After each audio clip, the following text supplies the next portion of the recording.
all we can ask or think according to the power of you that works in us.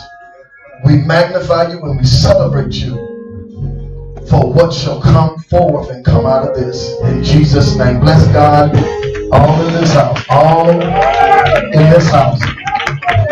Since you're here, while we're here, I wouldn't be here if I wouldn't want to be here. I'm here in his name. And I let you know in his name I brought victory, because he gives victory forevermore. So we celebrate the name of our God from earth to glory. I said from earth to glory forevermore. Whose report will you believe? Hallelujah. Hallelujah. For those that are there watching live with us in this broadcast, certainly we thank God for you being with us and a moment to be able to serve and to declare what we believe the Lord is giving us for such a time as this. I really want to teach you tonight. So those that are watching and those that are here, you can be seated because you're going to need to take a lot of notes. We won't keep you long, but we want to say what it is that it should be in every believer, every called out one, the people of God, that you have to know who you are, you have to know whose you are, and you have to understand what God is calling you to do for such a time as this. Amen. So in the book of Genesis 37, the Amplified Translation, very familiar passage. The thoughts of it will challenge you maybe a little different once we get into it. Genesis chapter 37, the Amplified, verse 3 through 8. And then we want you to look at Genesis 41, verse 25 through 28. And both of them we're dealing with the Amplified Translation. Are you there? Genesis chapter 37, verse 3 through 8 says this. Now Israel, Jacob loved Joseph more than all his children, because he was the son of his old age. And he made him a distinctive multicolored tunic. His brothers saw that their father loved Joseph more than all his brothers. So they hated him and could not find it within themselves to speak to him on friendly terms. Now Joseph dreamed. Remember this word every time you get this word tonight, dream. This is our assignment. Now Joseph dreamed a dream, and he told it to his brothers, and they hated him even more. And he said to them, please listen to the details of it.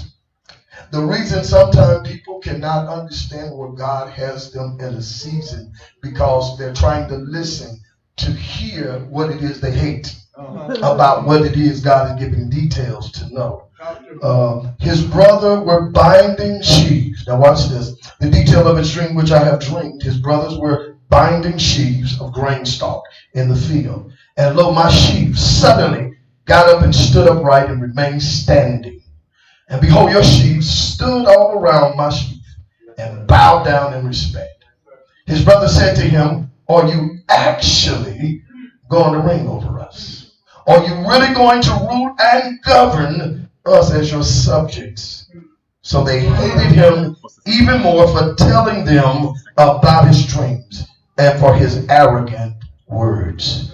Now let's look at Genesis 41, just a few verses, and we're going to collaborate it together again.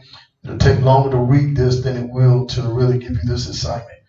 Then Joseph said, this is verse 25, Genesis 41 Amplified, for those that are following us.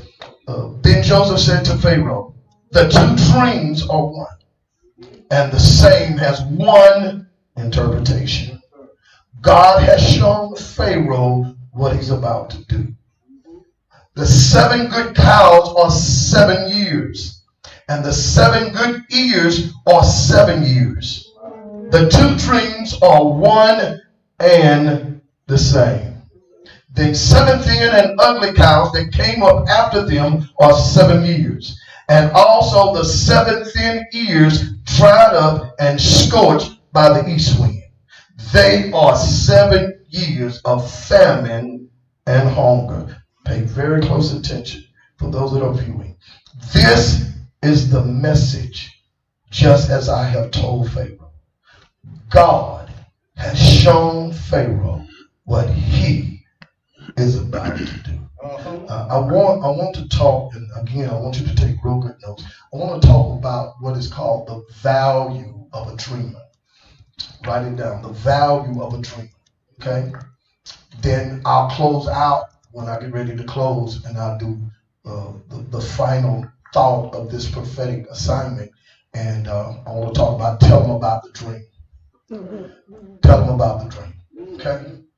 First thing I want you to do is take these notes right here. I want to talk about 3 processes. Then I'm going to go give you the 3 abilities of what is the expectation of a dreamer. Okay?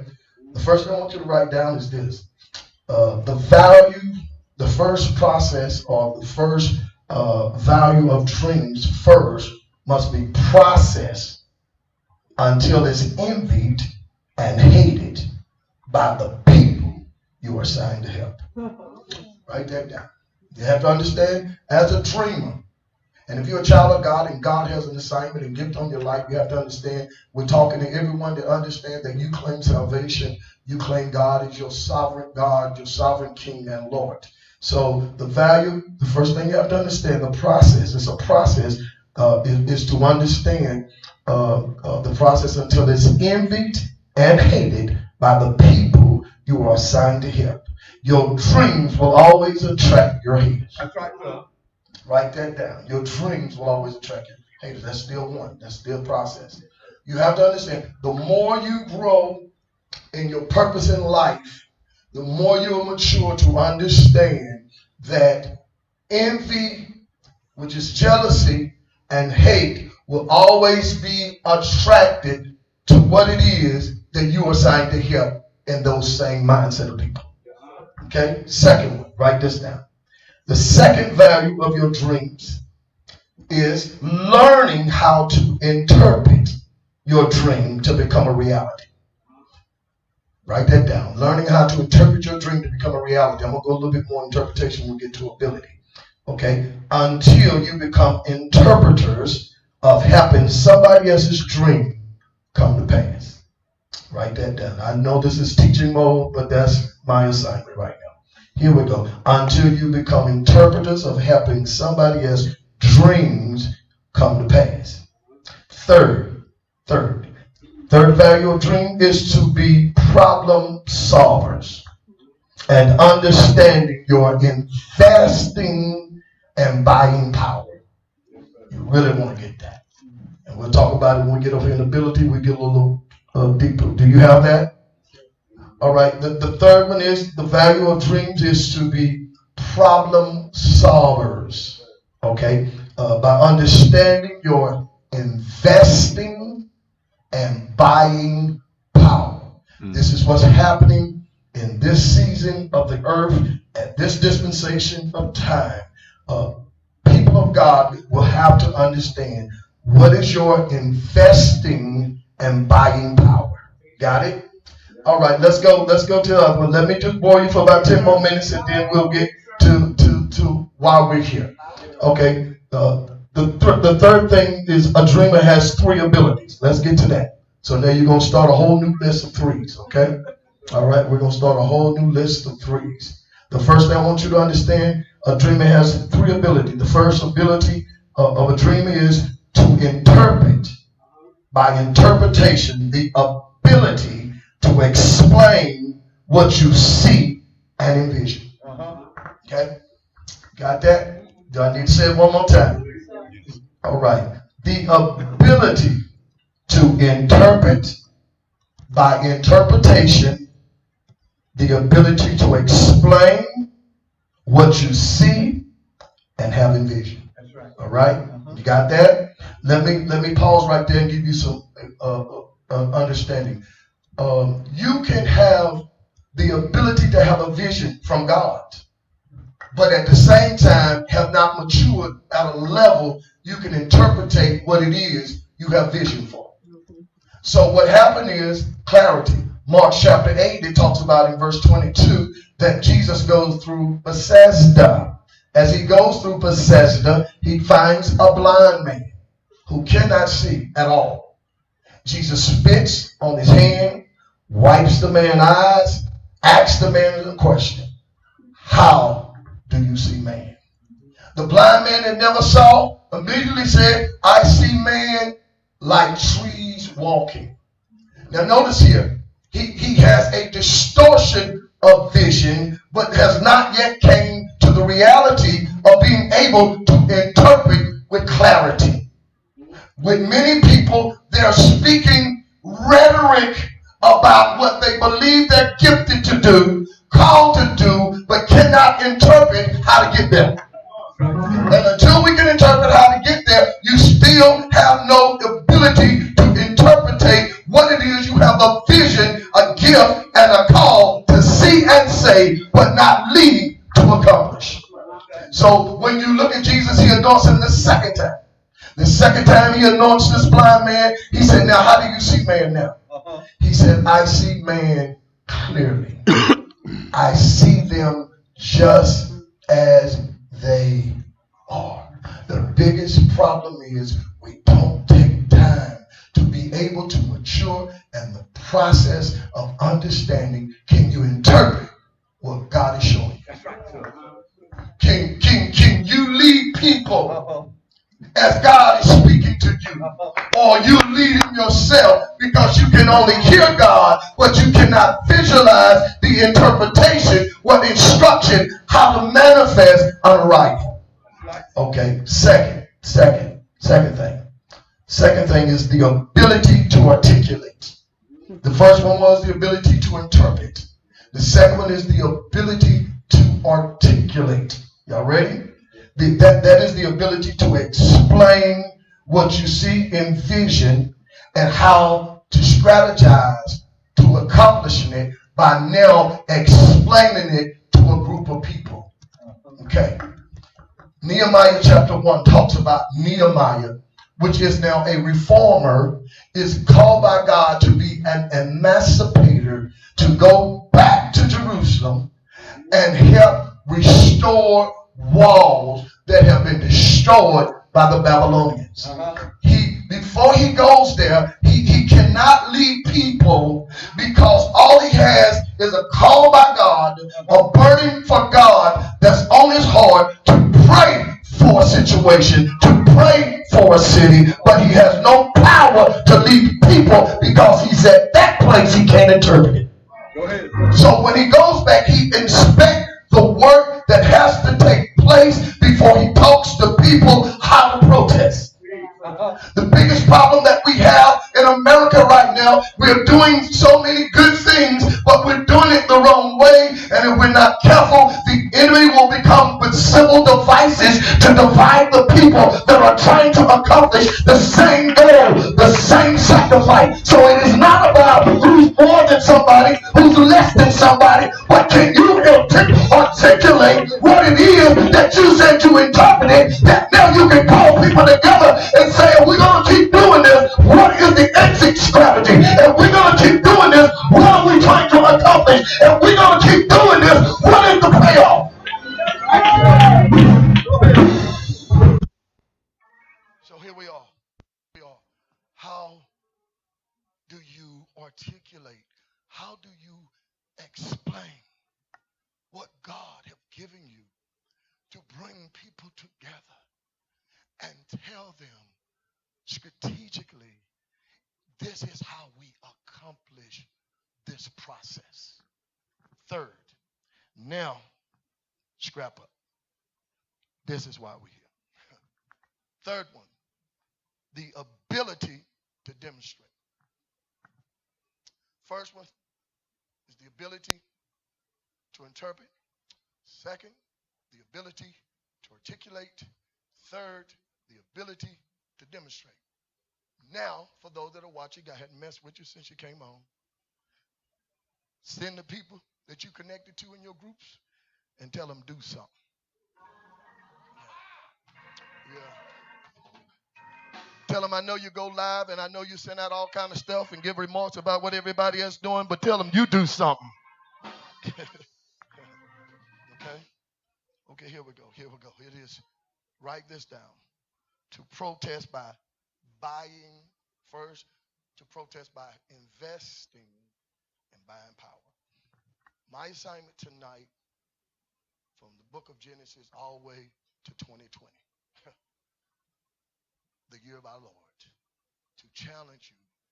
What is your demonstration power of investing and buying power?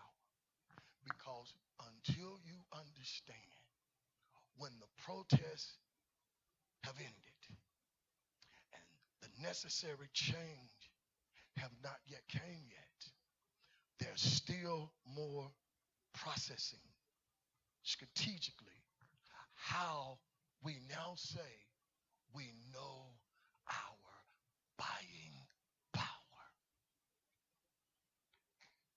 When now, let's do a little math.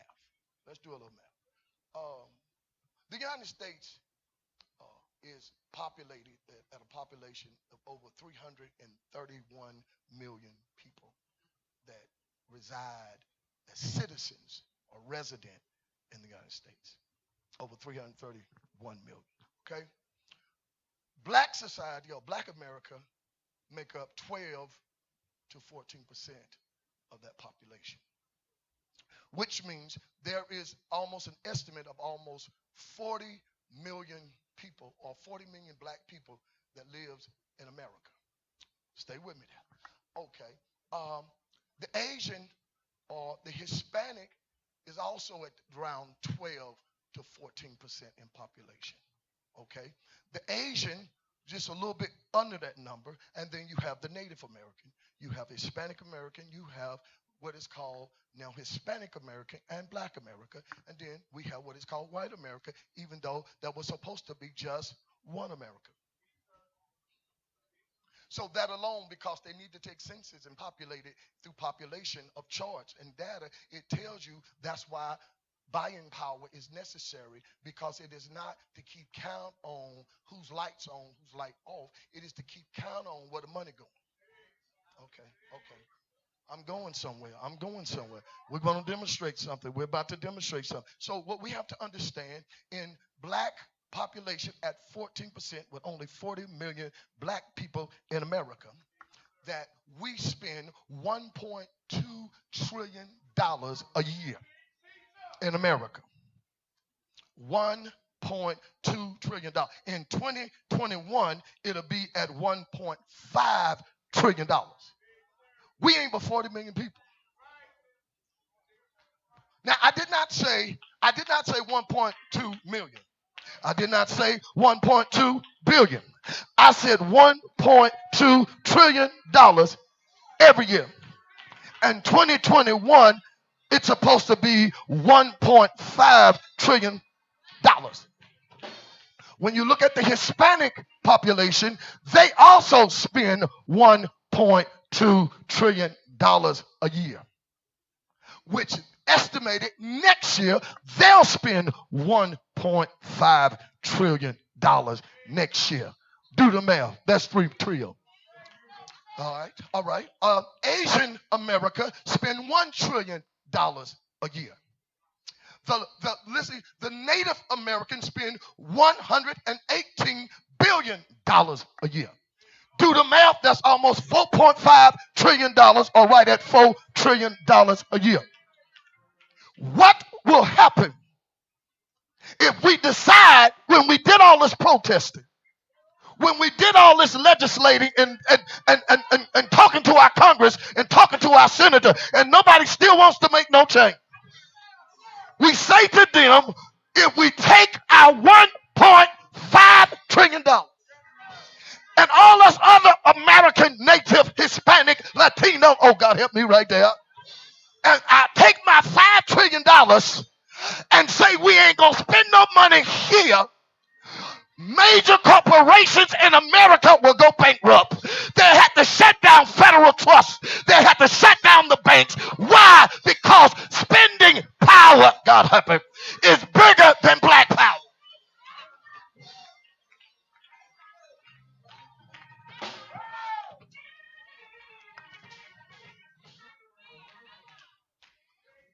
Let me tell you why.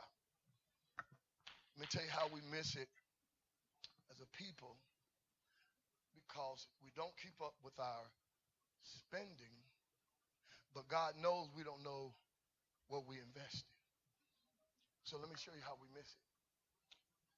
Out of black, 14% population. How do I say this? Do you want to know the number one thing black people spend the most money on? You want to know those of you? It is called beauty, hair, and supply. 54 to $64 million go to that. And I didn't even add the skincare. I didn't add the other necessity because it can go up to over $100 and something million. And if you really push the number, it's right at 400 and something million. We as a people, y'all with me? We as a people spent over $400 million on trying to look good. And it's hard to look good when you're broke. I'm about finished. I'm about finished. I'm about finished. We have $1.2 trillion spending power. And we don't know how to exercise it because we, like Joseph's brother, envy the other brothers or sisters that looks better or trying to look better than them. And it's hard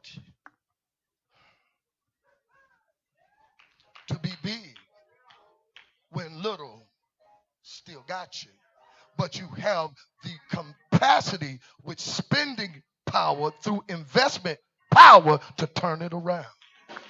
For the first time, I may do it about 3 or 4 times tonight. This is my first. Tell them about the dream.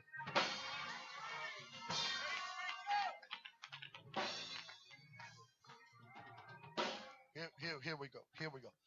What is tell them about the dream is because what is happening is we do not understand how powerful protest is, but how powerful that the greatest fear in America when it's divisive and when it's segregated or separated is if we learn to understand that one word called don't make us boycott.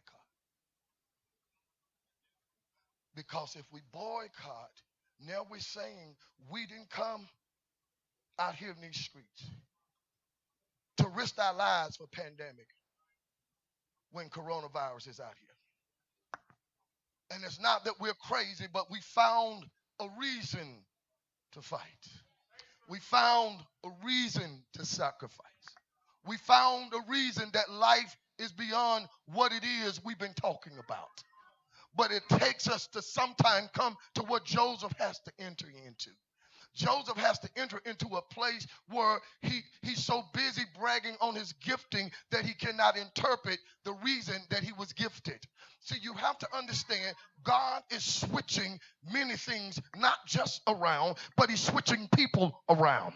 And I come to declare to many of you that are watching and viewing here and hearing my voice that we might be trading places.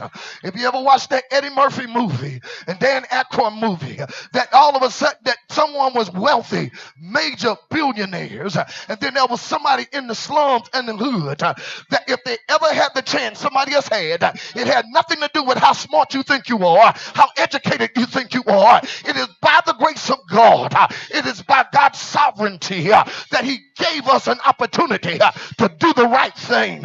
Watch out there, Spike Lee. But I'm here to help somebody here tonight to understand the words that's coming out of the vessel of God. It is time to make a change. Did I tell you about the dream? Oh, God, help us right there. See, the process of of making progress is to understand that your dreams and that your vision has to now come to a place that you have to sometimes be dropped and hated and envy, so God cannot make you soft like you started. It makes you stronger. And have you ever been dropped to the place what didn't kill you made you stronger? You might have cracked, but you got back up. You might have failed, but you got back up. You might have staggered, but you got back up. You may have been to the place everything was gone, but something inside of you is like the bouncy balloon ball. Every time it hits, it bounces right back up. Here we go. Here we go with this assignment. He comes to the place that Joseph does not understand because he's trying to explain to people or his brethren about a dream he cannot interpret. The biggest mistake we make is talking to people too early or either talking to people too late. And the mistake we make is he's trying to tell them something that he cannot understand, that this dream will come to pass in years to come, but the dream that he's having is going to accommodate them, not him. When God really calls a man and woman of God and a people of God, they first have to understand through lack of yet in understanding and maturity. Because when you really mature, when God gives you something first, he processes the one that he gives it to. And you may have to go through a little hate. You might have to go through a little envy. You might have to go through a little rejection. Oh, God, help us right there. And you'll be surprised the people that's hating on you. You'll be surprised at the people that are envy of you. You'll be surprised at the people that don't celebrate what God is doing for you. But it ain't about you and it ain't about me. It's about Jesus. So when you celebrate, don't celebrate our name. Celebrate his. For God, who's high and mighty, he is the Lord, that he's worthy to be lifted up. He says he's dropped in a pit because intimidation always brings people to be allies to conspire against what God's going to use you to help them with. Be careful who you target to be an assassin that you will assassinate, because God may be using that individual, that person, that people to get you out of the pit. Joseph, we know the story. He's thrown into the pit, but he can't die. Did I say for the third time? Tell him about the dream. Not right now. He's thrown into the pit and he's left for dead. He's thrown in such a pit, he's thrown into what is called an infraction or a broken cistern that has a well but has no water. And because it has no water, it gives him no ability to float back to the top. Have you ever been dropped and the ground you fell on didn't have no breaking room, didn't break your fall, but some kind of way, what would have killed the average person kept you alive? It's like you fell hard, but you didn't shatter. It's like you hit hard, but you wasn't broken. It was like you was through, but you was caught.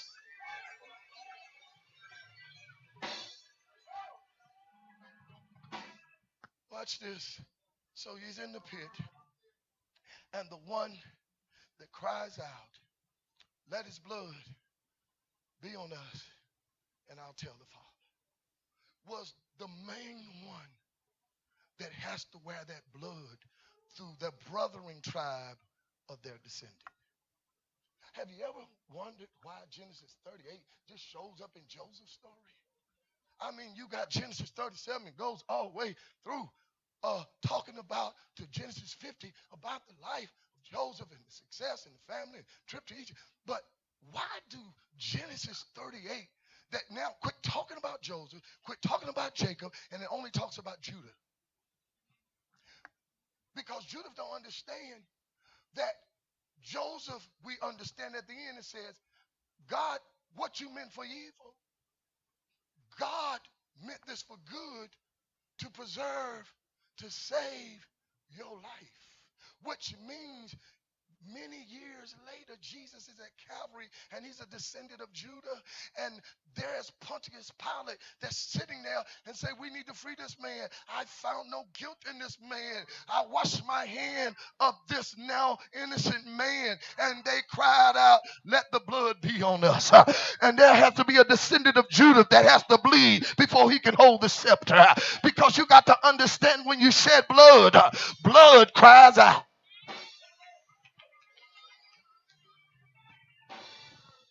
Did I say, tell him about the dream?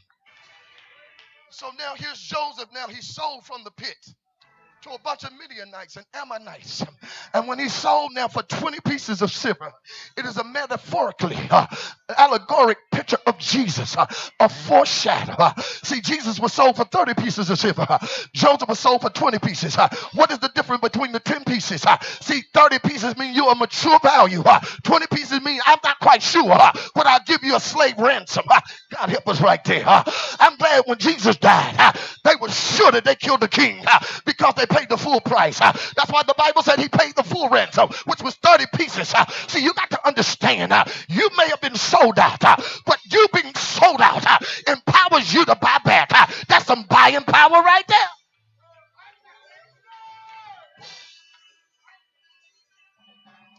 So here we go. He sold to Potiphar's house.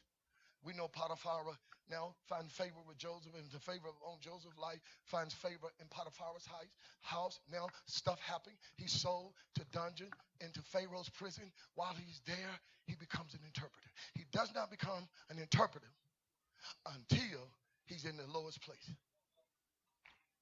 Now he quits dreaming, quit talking about vision. He matured and started interpreting problem solving. You'll know you ain't ready to do nothing of great consequences if you still just talking about yourself and you ain't talking about what's going on in the earth. And when you're talking about what's going on in the earth, it ought to be about how you're going to solve problems, because God have ordained you to do something, because they'll know your qualification when they ask you who you think you are, who you think you're about, and you'll tell them, I'm the one that was sold out. I'm the one that got dropped in the pit. I'm the one that went to jail. I am the one that messed up. I am the one that felt alone. But through it all, God delivered me. Through it all, God kept me. I wish I had somebody.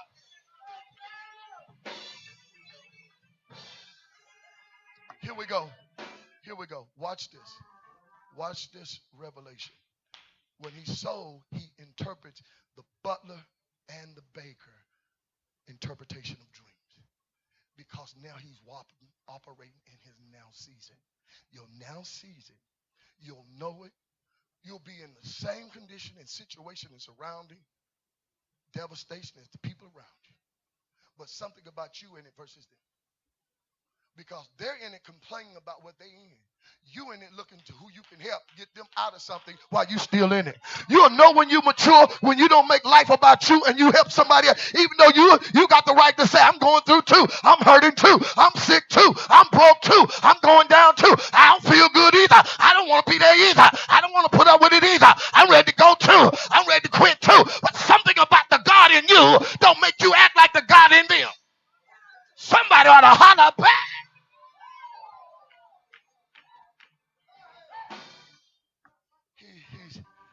He's at a place. He's at a place. He's there in prison on death row, ministering to people that's about to get out. When he knows, Joseph knows he's not up for parole. So he don't allow his hostile environment to dictate he's a dreamer. Did I tell y'all, tell him about the dream? I can't tell you. Here we go. Not yet. So he's out. The butler and the baker both have a dream. The interpretation to one was the baker, that he says you're going to come out, but when you come out in 3 days, I saw the bird that was on your head eating off the top of your head. The king going to bring you out, but then he's going to behead you and cut your head off. So now here's the butler, the one to serve and operate the closest to the king.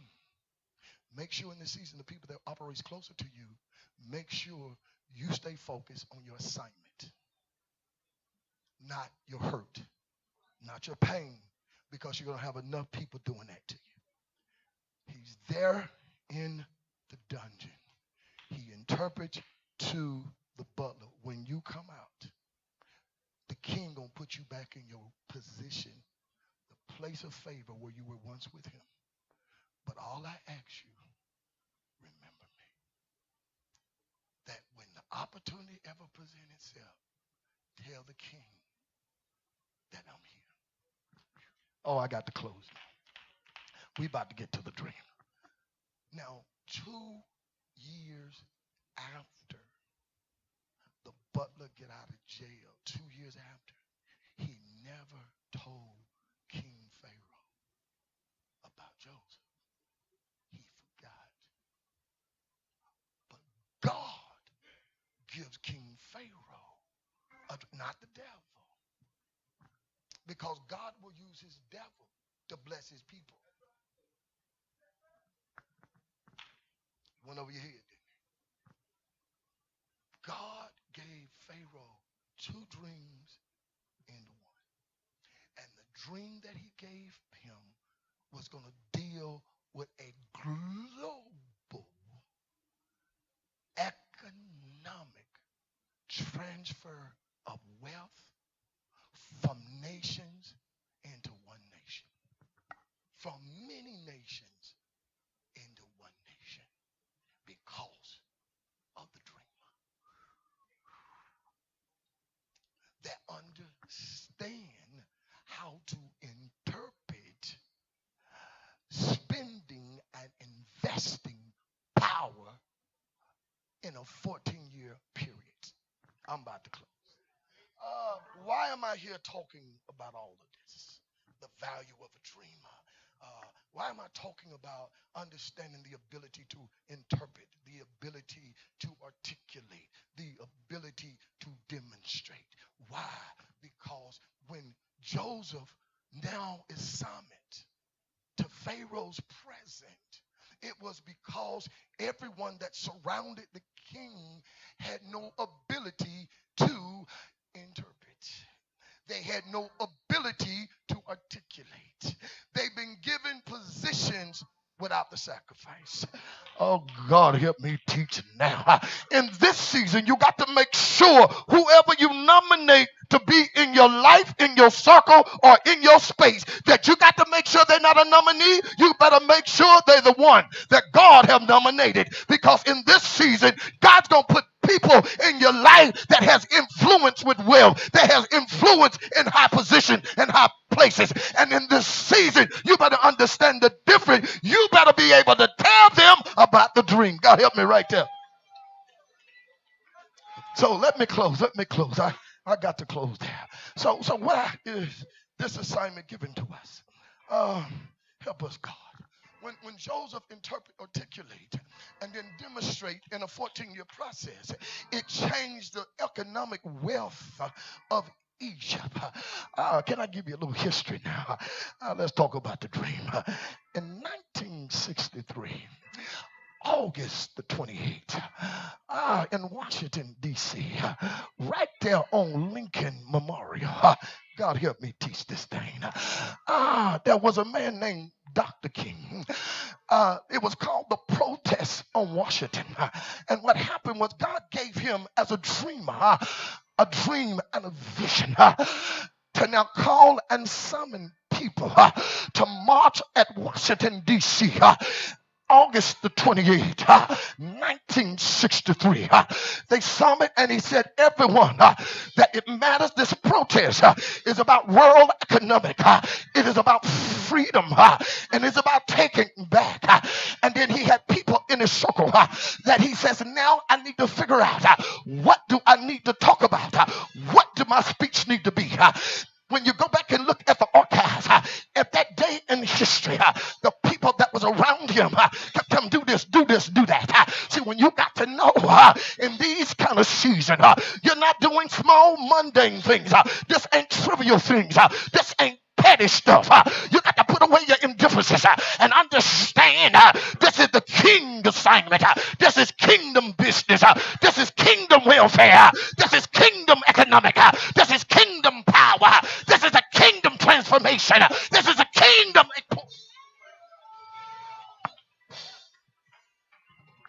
He tells them, they said, well, you only been given a limited amount of time. You only been given a limited amount of time, Dr. King, to address the people. But 2 days and 3 days leading into the week, something happened. There was a delay in the people that was supposed to say they was going to be there in Washington. And some of the colonists and some of the journalists start having their little legal pad. And they walked up to him and said, listen, are you disappointed that the people you thought was going to be here, that they're not here with you, Dr. King?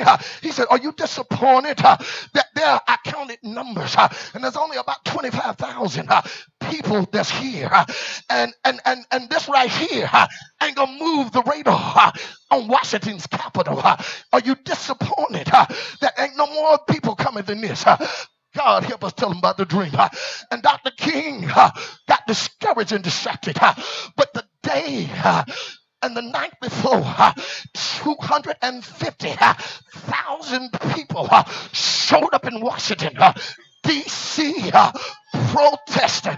It went from 25,000 in 3-4 days, but in a matter of a night, because weeping may endure for the night, but joy, joy, joy, joy comes in the morning. Oh, if you're watching me around the world, I stop by to tell you, it ain't who's with you, but it's who with you. It ain't where you are, it's who with you. The God that takes you there. And 250,000, that's 250,000 people showed up on buses, packed up in cars, got on trains, and showed up in Washington. And on that day, August the 28th, 1963, he gave the mic over to the queen of gospel, Mahalia Jackson. And she had to have 2 songs that she could sing and get out of the way. The first one she sung was on Butte and Scorn. God help me right there. No, she said Butte, not rebuke. She said Butte and Storm. Mahalia Jackson just leaning on the podium, and the first song she sung it with a moan.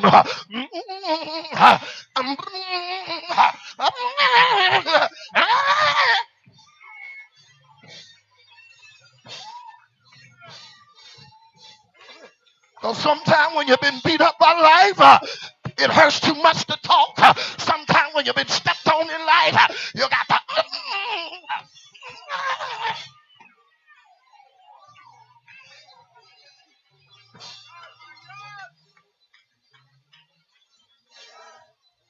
And after she moaned and groaned the pain away, the Holy Spirit took over. And the second song was How We Got Over. Help us, Lord. Help us. I need you to know after we finish moaning down here, groaning down here, suffering down here, hurting down here, I'm reminded as the queen of gospel have to say how we got over, because my soul look back and wonder, look back and wonder how I got over. I've been up, I've been down, years and tears, but I'm crying out how I got over.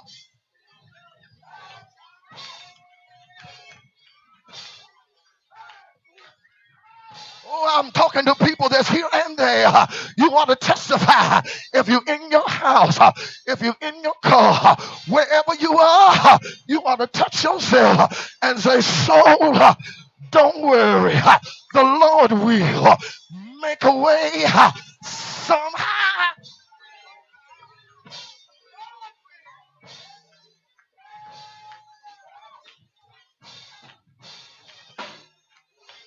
She sung, Sister Johnson, till the Spirit was so strong on her, right there in the nation capital, right there in Washington, D.C., and she started clapping her hands, and she said, I shout, I feel like shouting, feel like clapping, feel like running. See, you got to get outside yourself. It makes no difference who's around you, because if they understood what we've been through, I feel like shouting.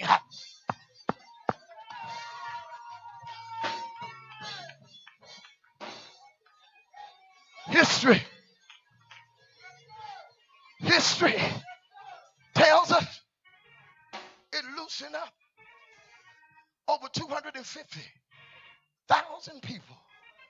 And those that was on the radio listening. And Dr. King came with a wrestling speech. Check your history. He came with a wrestling speech. He was torn what he should say, what he shouldn't say. And he called the name of the speech, America have wrote us a bad check. Help us, Lord. And he said, America, it's time to pay up because you've been giving us as an oppressed people ISF, insufficient fund. But we showed up here in Washington to tell you it's time to pay off. We have bad jobs. It's time to make it right. Bad economy. It's time to make it right. We've been promised something as a people, and today we come to get what you promised us. And then while he was talking to a government, and after a while you got to quit talking to people and talk to God. Have a little talk with Jesus so he can make everything all right. And then while he was talking, he says, closing his message in Washington, D.C., August the 28th, 1963, he closed his message and he said, all that are here, go back to Mississippi, go back to Georgia, go back to South Carolina, go back to Louisiana, go back from the slums and the ghettos from your northern city, and just know this situation is going to change. It will change. And he was about to end his message. He was closing and shutting it down, getting ready to give a benediction. Check the history. And 2 rows from him was his friend that he always called on, the Queen of Gospel, Mahalia Jackson. And she shouted out, Martin, tell him about the dream. It got quiet in the audience and she said, Martin, tell them about the dream. And those that watched that day said it was a supernatural encounter. He went from the message, bad check, and then he went to a message, I had a dream. That one day, I know it don't look like good in 2020, but I had a dream. Tell them about the dream.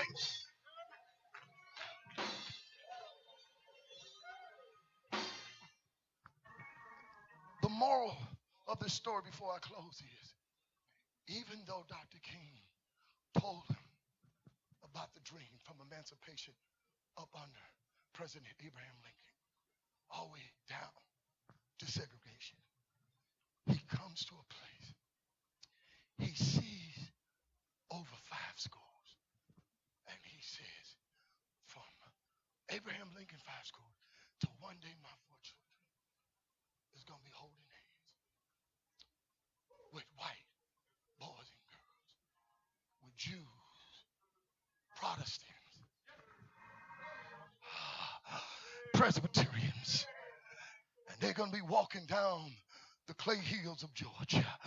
While they're holding hands, they're going to be singing the same song, free at last, free at last. Thank God Almighty, we're free at last.